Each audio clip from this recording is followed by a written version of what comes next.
Hello everyone, this is David from Benchmark. In today's video, I'm going to show you how to change the autosave rate in MSCAD. To do that, I'm just going to go in the command line and I'm going to type Options.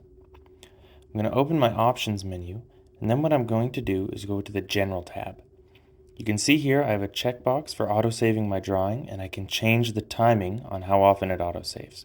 So I'm going to just change it to 15 minutes and hit Enter, and now my drawing will autosave every 15 minutes. You will see I can also change the extension that I'm saving my autosave file as. I can also choose to delete my backups. I can also choose to delete my autosaves after I close the drawing. And I can also choose whether or not to save the backups when I manually save the drawing. That's all for today's video. If you like content like this, feel free to like this video, leave a comment down below, maybe subscribe to our channel. It always helps us out and gives us a reason to keep going with these things.